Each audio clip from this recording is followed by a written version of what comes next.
At night, a high-pitched, prolonged bell toll rang out over the stone rooftops, and at dawn, a line of stretchers stretched along the embankment. Paris awoke heavy, as if under a wet woolen cloth. At the gates of the Hôtel Dieu stood a girl in a gray beggar's dress, with a rosary around her neck and simple mittens on her hands. Her name was Adelina. She did not argue with the morning cold, only adjusted the ties so they would not interfere with her fingers.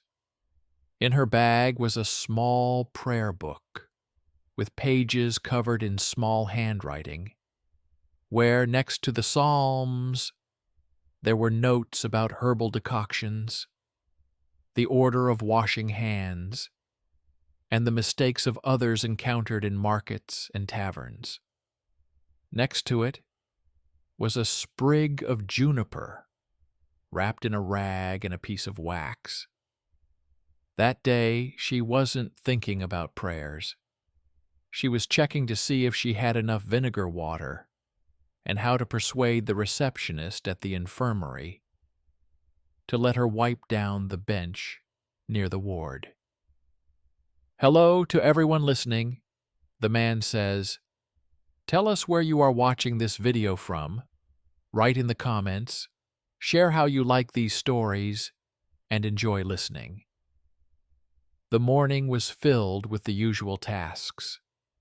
She had her own routine in the infirmary, a tiny candle by the door, a bowl of water, rags on her shoulder. She double-checked that the new patients weren't lying next to those who were coughing, inhaled the smells, and guessed who was sick based on the odors. A woman in a suede cape stood at the gate and said that her husband had been taken away yesterday for the late shift at the construction site. The woman was afraid of the plague from the north. Her cousin had written that cordons were being set up in the villages of Flanders, preventing people from leaving those places. Adelina nodded, thinking to herself about the notes in the margins, where she already had a word about cordons. "Do not let wandering craftsmen and pilgrims pass together, but separate them." In the afternoon, a maid from a wealthy house came to the community of runaways. She brought a bundle, expensive gray cloth, and a small bag of herbs. She conveyed a request on behalf of her mistress. The maid said that her mistress asked for advice on why the children in the house were often ill, and why one boy had a wheezing chest.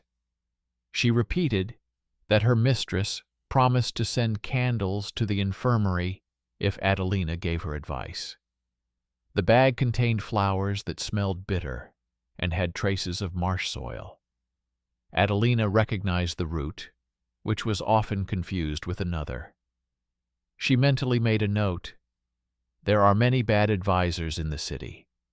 She returned some of the herbs to the maid, quietly noted the worsening cough, and instructed her to air out the rooms and keep the water boiled. The maid took the advice and left, but she left a trace behind. One of the bags was stamped with the mark of a wealthy house, the kind where young clerics studied, and the owner wore shoes with expensive fastenings. In the evening, a young man in a cloak with a fashionable bearing appeared at the gate of the cell. He was shy and held a bundle tied with a sailor's knot. He said he would deliver a letter, but looked away. His name was Etienne. He was a theology student from a well-known family. He asked that the bundle be given to the nun, who counted herbs, and had set up a shelf with records in the cell. He said that it was not right to teach without a license, as he had been told at his mentor's house, and that his mentor intended to make an example of this audacity so that others would not dare to do the same. He added that he had come on business, but the look in his eyes showed that there was something else behind his visit: curiosity or gratitude. Adelina did not take the scroll until the next morning. Inside was a parchment with a psalm and a note saying that such field notes were harmful to souls and that the city should put a stop to them. The incident seemed like a melodrama in which a poor girl had crossed paths with important people. Over tea, her neighbors in the community thought that the matter would be settled with a warning. However, a small circle at the Sorbonne was already stirring. Robert de Saint-Cor, a theologian and son of a family that traded in cloth and precious yarn, taught there, and he loved order no less than the blue velvet cover on the bench. He was going to hold a show trial. Who was this beggar woman to advise on remedies and keep notes alongside her prayers? For him, it was a matter of principle. He said in people's homes that the city had become too loud, too bold, and that these women read too much. He promised to show, with a simple example, how order saves souls. The following week, a herald appeared at the gates of the community. He read out that the beggar woman, Adelina, was summoned to a hearing before the magistrates at the Sorbonne. The crowd came alive. Some were looking forward to the spectacle. Others feared it would affect the infirmary. Rumors were circulating in the market that the Beguines were mixing prayers with forbidden books. Some whispered that in the margins of her prayer book there were not only herbs, but also words in Latin, written without error. And this was a capricious knowledge accessible not to everyone. The seeds of someone else's irritation took root in this soil. In cramped taverns, people argued about whether women could teach others. That same night, Adelina sat in her cell by candlelight. She leafed through her old notes. In the margins, next to a psalm about mercy, were lines about how the bridges in Ghent were once closed, and the sick were scattered among the courtyards, and after that there was less wheezing. She remembered how a girl cried there, and how she wrote down the word cordon in her language for the first time, with the Latin word next to it, so she wouldn't forget. There was a crumb of wax next to the word, like a seal that no one had touched. She carefully scraped it off and put it in a copper box. And she thought that the hearing might not end with just a reprimand. At a time when handcuffs seemed normal, the pillory was a common outcome for those who argued. The next morning, the students came for her. They looked at her with curiosity, as if she were a rare bird. One of them tried to smile mockingly, but the parchment in his hands was shaking, and it was clear from the tremor that this was his first time participating in such an event. They took her to the hall where they usually argued about the nature of grace. From the windows they could see a narrow courtyard where bundles of herbs brought from the market were drying. The masters sat in the hall, and among them was Robert de Saint-Cor. He looked steady, as if searching for a thread that had come loose from the fabric of a new dress. Out of respect for the place, Adelina bowed and covered her prayer book with a gray cloth, as one covers something necessary and simple. She was asked through the clerk if she would take on the role of teacher. She replied that she cared for others and repeated what she saw as useful, and that the words were written down for memory. She was asked about Latin. She said it was the language of prayer, and sometimes she needed to write down the names as the doctor said them, because otherwise there would be confusion. The clerk wrote, his pen scratching. The crowd behind him stirred, some rejoicing at the expected punishment. Robert raised the parchment and said that her notes led souls away from purity, that a woman should not teach. The mood began to change when a servant from the infirmary entered the hall. His name was Martin. He was the kind of person who usually went unnoticed. He carried water, rubbed the patient's limbs, and brought herbs. People nodded to him, but did not thank him. He was considered slow because he took a long time to choose his words. He asked the gatekeeper to allow him to deliver a sealed package. The package turned out to be the very thing that turned an ordinary day into a dangerous one. The seal bore a tiny image of a lily and a round mark. It was a package with an order from a certain house. The bookbinder who delivered the scroll assured them that he had delivered it to the wrong address. But a second, smaller scroll was tied to it with an unusually clean blue thread. Inside were colorful powders. Rumors instantly spread like smoke through the hall. The powders could be poison, or they could be medicine. Someone muttered that witches were attracted to such powders. To some, it seemed like proof. Dangerous substances had been found in the cell of the runaway.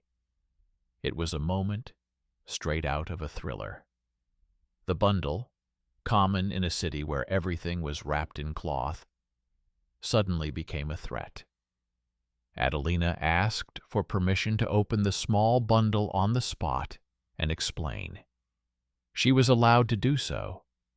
She carefully poured a grain onto a piece of damp cloth, sniffed it, mixed it with vinegar, and watched as the powder gave off a pungent odor. She said it was pumice mixed with sage, used to clean growths and get rid of the smell of rot.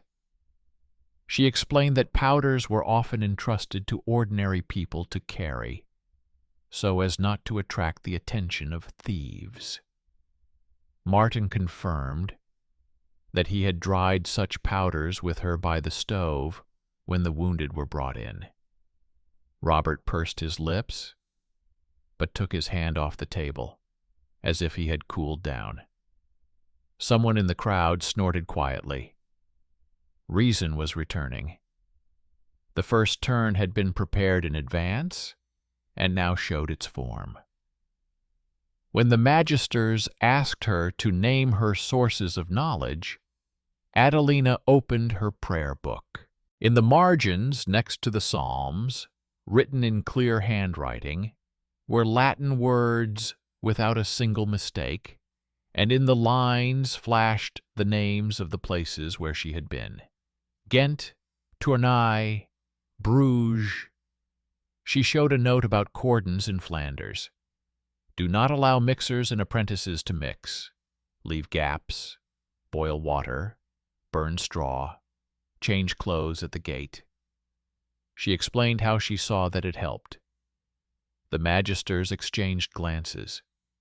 It was surprising that a person from below, without status, calmly demonstrated knowledge that not everyone in the room possessed. One of the young men by the wall, the same Etienne, pressed the parchment to his chest. He remembered how he had recently read treatises at night, not understanding half of them. But here, in the margins of the prayer book, it was simple and accurate. But the second twist was coming. Robert de Saint-Cor ordered witnesses to be called. The list included one name that no one had previously associated with the poor beggar girl. It was the town doctor, who was called to the homes of the nobility. His face was sometimes seen in the corridors of the infirmary, but he always wore a hood and looked hurried, like a man who was always in a rush. He did not enter immediately. First, his apprentice came and said that the doctor had been traveling since morning. Then there was a rustling at the door. A middle-aged man entered, wearing a simple dark cloak, but with a gait that was difficult to hide. Former patients from houses where golden cups were placed on the table every evening recognized him by this gait. He took off his hood. The hall grew quieter. The doctor said that one day, when he was feeling ill, he came incognito to the Hôtel Dieu and, exhausted and feverish, almost collapsed at the door. He said that on that night, the nurse Adeline brought him to his senses. She made him wash his hands with vinegar water while he grumbled, then sat him by the window and gave him a decoction. He said that for 3 nights in a row, she did not go home, but changed his bandages and watched his fever subside. He added that he could not speak freely in the king's house, but that this knowledge had saved more than one person from the great fire. His words were dry, without embellishment, but they could not be left unprotected. The hall felt a different tension in the air. The physician, a personal friend close to the court, had come himself to vouch for the fugitive. An unexpected benefactor had cleared the way. This was not the end of the series of connections. The third twist, a hidden kinship through a long-ago deed, was revealed through a simple detail. While the physician was speaking, Martin, the one whom no one had noticed, pulled a small wooden icon from his bosom. He said he had found it many years ago at the gate of an inn where he was hiding from the rain. On the back was a familiar handwriting. It was a short prescription in Latin, written for a child who had difficulty breathing. At the bottom was a letter, resembling the emblem of the St. Cour merchant family, the same as on the maid's bag of herbs. At that moment, Robert de St. Cour's expression changed. He asked the clerk with a nod of his head where the image came from. The clerk repeated the question as if it belonged to the hall. Martin replied that Adeline had once helped a boy at the gate of the inn. The boy had a cough, and the clothmaker's sign hung on his chest. She had written down a prescription in the margins and put it in the icon because they had no paper. The boy survived. He was with his nanny. Then the nanny left soon after, leaving the icon in a cell near the hospital, promising to pick it up when the child recovered. She did not manage to pick it up. Since then, the icon had been with Martin. This detail suddenly became the key. The distinguished theologian had a weak spot in his past. He was that child. Many in the hall understood this before words were spoken. The kinship turned out to be not blood, but through someone's life. The man who was now accusing the fugitive had once had his lungs saved by those same hands. There were no loud confessions. Robert looked at the icon and at his ring, which bore the same symbol. He asked to speak and said through the clerk that he was not sure of the accuracy of other people's memories. But his voice became drier. The hearing was heating up. Curious onlookers jostled in the corridor. A guard from the house where the king's men served appeared at the door. He announced that the royal court was paying attention to the case. He added that the king loved order and cleanliness, and that the actions of the magistrates must be in keeping with the good reputation of the city. It was a cold wind from above. The magistrates exchanged glances. They needed not to punish the girl, but to preserve the reputation of the holy king's city. They were bound not only by the rules of the schools, but also by how Paris would be spoken of in the markets of other lands. Martins was performing an invisible feat at this time. He took a sheet of paper out of his bag, surprisingly smooth and clean. On the sheet was a diagram of 3 courtyards and 3 gates.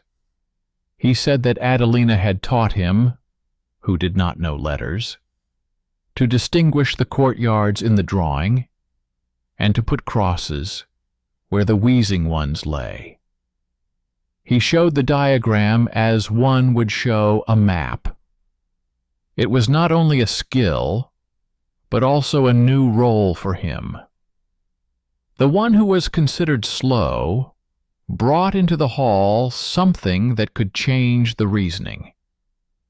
The magisters, accustomed to theses and counter-theses, looked at the simple diagram as if it were a new phenomenon. The underestimated hero grew up in the truest sense of the word. He stood straighter, spoke more confidently, while showing how he and Adelina moved the bedridden, so that there was distance between them. The crowd, accustomed to whispering about the stupidity of the porters, stopped smiling. By midday, rumors were spreading, but the facts were also coming to light. Etienne, a theology student, made his way to the gatekeeper and asked him to pass on a message that he had a note. He seemed guilty, but stood up straight. He said he had found a piece of parchment in his mentor's house with a plan for a public punishment. A pillory at the market, the reading of a decree prohibiting women from teaching, and the summoning of a crowd. The parchment was kept by the gatekeeper because he liked clear plans. This meant that the case was not a pure impulse of mercy or anger, but a calculated performance. Etienne's words fell like stones into water. They exposed the part that many would prefer not to notice: the desire to prove one's rightness and strengthen one's power at the expense of the weak. By evening, the doctor returned to the hall. Now he was wearing a different cloak. He raised his hand like a man accustomed to being heard. He said that the truth of the city was simple. Knowledge, even if it was born in the fields of a prayer book, served life. He added that, as part of his job, he knew how to keep secrets. But today, he was speaking without secrets. At the Hôtel Dieu, the runaway Adeline was doing work that the city needed.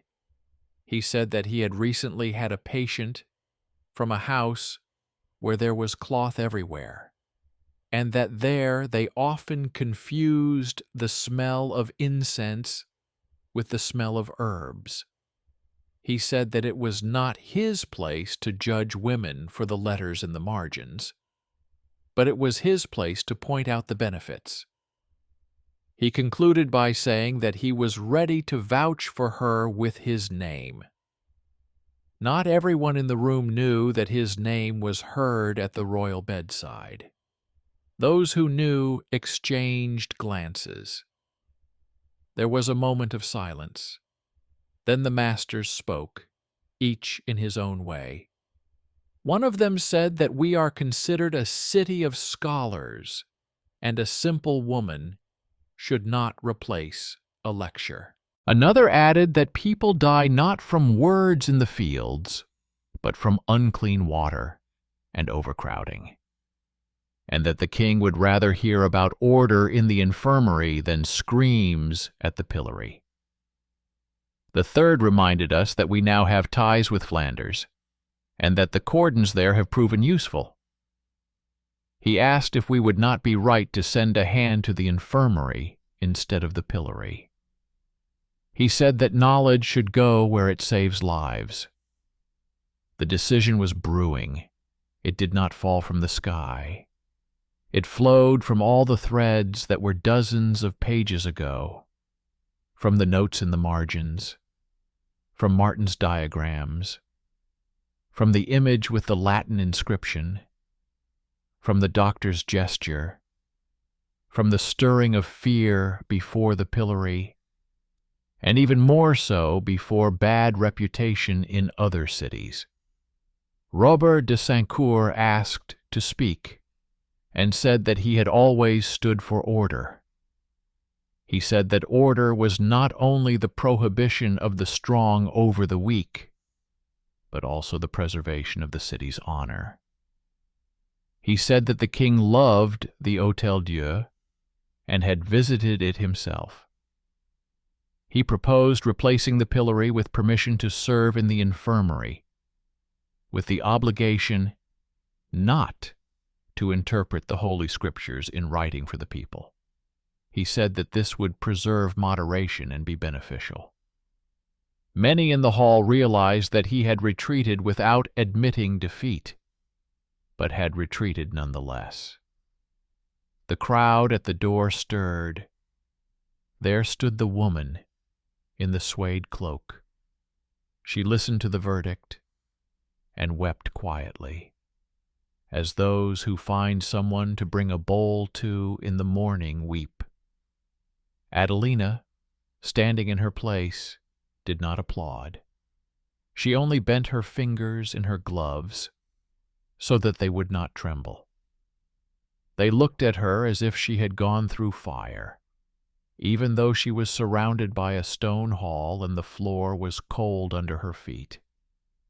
Her prayer book with margins lay before her, covered with a gray cloth, like a basket of bread, kept for supper. 2 weeks later, the city was living as before, but at a new pace. In the infirmary, 2 new diagrams, drawn by Martin, hung on the walls, with wooden arrows attached to them, so that visible eyes would know the order.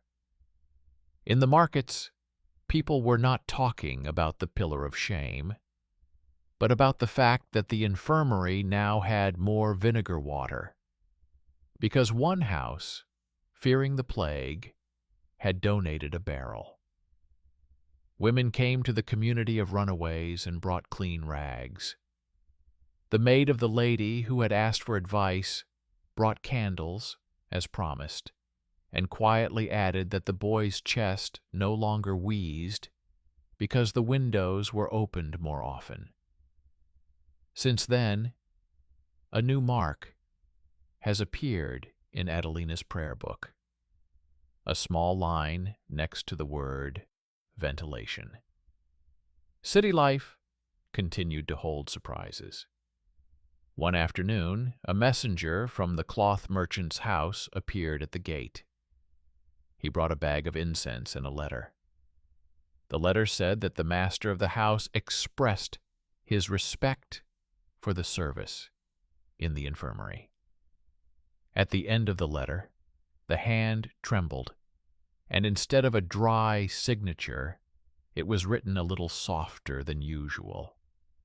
And from this softness, one could see how difficult it was for a person from a wealthy house to show respect for a simple task. The bag had the same mark as the sample. Adelina simply hung the bag by the door to keep the incense away from the herbs, and wondered if her knowledge was now too close to the houses where power was loved. Meanwhile, Etienne began to visit the infirmary more often, as if passing by. He brought parchments with neat margins. He began to rewrite the little things that were useful to ordinary people: how to store water, how to dry rags, how to ventilate. He did not write on the Holy Scriptures. He did what he had previously considered beneath him. This was a change, and it did not come easily to him. Once he told the senior master that he had been wrong about the exemplary punishment, and took on 3 weeks of duty at the gate. He said this in someone else's words, not as a confession, but as a duty. It was more honest. A new dispute broke out on the outskirts of the city. Merchants returning from Flanders said that the cordons there were left empty even on holidays, and that it helped. One of them said that there was a night in Tournai when travelers were not allowed to cross the bridge. He spoke with pride, as if it were a battle. The rumors reached the Sorbonne. The magisters began to whisper that the rules should be written down without naming the author, because the woman's name in the margins might cause irritation again. This caution was bitter for Adelina, but she understood the rules of the city. She strained the broth and drew an arrow pointing to the door on a scrap of paper. At the Hôtel Dieu, she got used to her new responsibilities. She was given the right to manage one room and assign nursing duties. She arranged the people in rows so that it was possible to walk between the rows with a bowl. She spoke through requests, not to sit crowded together, to open the window latch when there was no draft. They listened to her, not because they were afraid, but because they knew that she had once been on the verge of disgrace and had remained standing. She had learned a lot from that hearing. She drew up a tight schedule with 2 hours for rest. She understood that knowledge must work for those who lie down. The quietest and most important thing was that Martin learned to mark crosses not only on diagrams. He began to put short marks on the doors of the houses he entered so that he could return the next day. He did not consider it learning. He just did as he was shown. He was happy with his new speed. Sometimes he smiled when no one was around and made sure the paper in his pocket was dry. His life became important in his own eyes. It was that inner justice that makes a person more upright. Robert de Saint-Cor, returning to his lectures, spoke at length about obedience and order. He did not go to the market to explain his decision. He remained at his post and at his home. But at night, people from neighboring houses came to him with complaints about his coughing. He closed the window and thought not only about sins. He remembered the image from his childhood, the one that Martin held. He remembered how he was barely breathing in the wind outside the hotel and how someone with warm hands did a simple thing. These memories did not let go easily. Sometimes he opened the drawer and looked at his ring with the same symbol, and he felt uneasy that he had grown up in a place where he was accustomed to judging, and from this place, those below were seen differently. He did not draw conclusions from this that could be written down in a treatise. He simply began to wash his hands more often. For him, that was significant. The court physician visited the infirmary without a hood. Now it was more comfortable for him to walk down the corridor where people knew his face.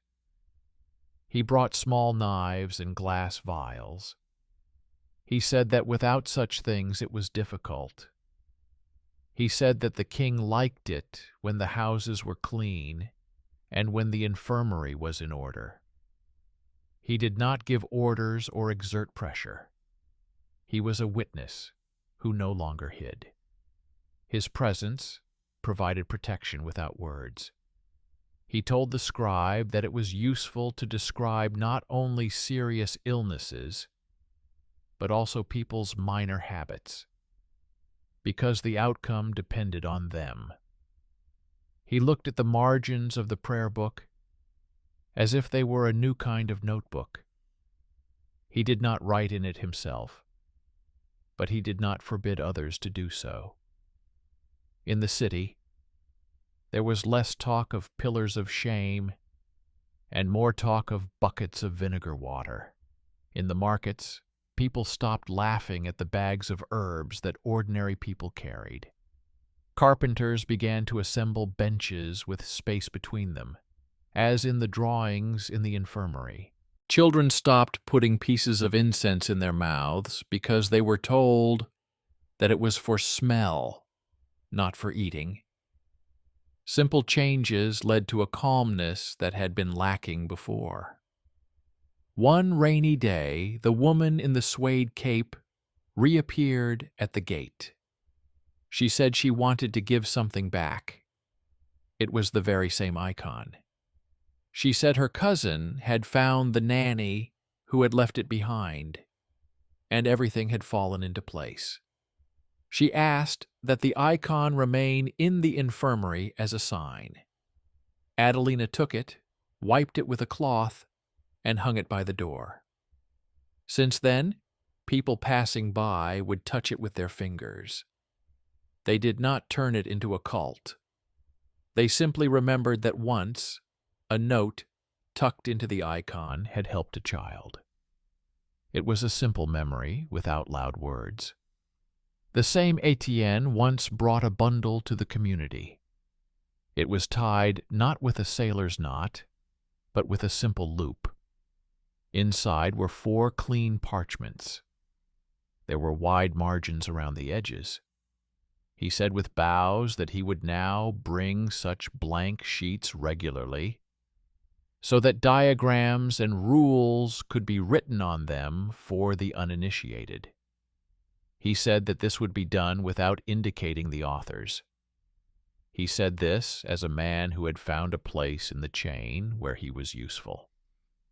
He no longer expected to play the role of the strong man.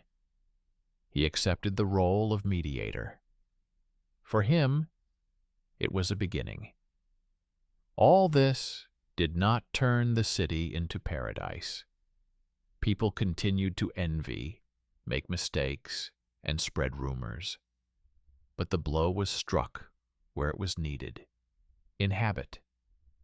Where before there had been a pursuit of spectacle and the pillory, there was now a habit of discussing usefulness. Where women had previously been scolded for letters, there was now more silent respect for clean bowls. Where Martin had previously been considered a nobody, people now looked to him when they needed a plan. People often don't notice how change enters their homes. They just stop coughing at night, and that's enough. Late one evening, a stranger in an old cloak appeared at the gate. He asked the guard where the runner who wrote in the margins was. He said he had come from far away and had heard that they had an order that helped them live. He wanted to see it. He was led into the corridor. He stood in front of the icon, then walked to the window. He saw a prayer book on the table and words written in the margins without embellishment. He said that laws should take people into account, not just tables of debate. It was the same doctor, only without his entourage. He spoke without significance, and that made his words stronger. Justice in this case did not come as a miracle. It was made by people. The magistrates saved the reputation of the Holy King's city by changing the type of punishment. The doctor used his influence not to crush, but to liberate. Martin grew into himself through hard work. Etienne stepped back from his pride and found a useful occupation.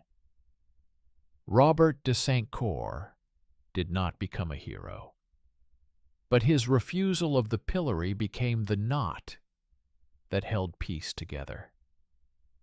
Adeline remained who she was, a person with margins on the pages, where short, verified notes live alongside prayers. This is where the province and the university came together.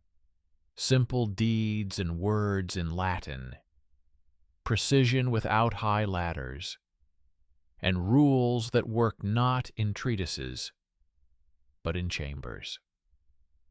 The city continued to live. The bells rang in the morning. The stretchers went to the Hôtel Dieu, and there was less panic in their rhythm. At night, a high-pitched, prolonged signal sometimes sounded again. People woke up, went to their windows, and listened.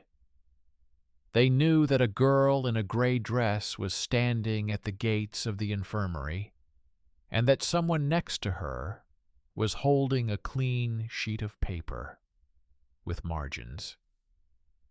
They knew that the margins would contain words that would save them without fanfare. This knowledge did not burn like a bonfire. It smoldered in people like heat under a stove and warmed the hands of those who came to the fire. The final clarity was not in words, but in the fact that everyone made their choice. The judges, to preserve honor and let people work; the doctor, to open up; the assistant, not to be ashamed of his work; the student, to put aside his pride. The denouement was as quiet as the sound of water in a bowl. But it was this that removed the masks and left people facing the matter at hand.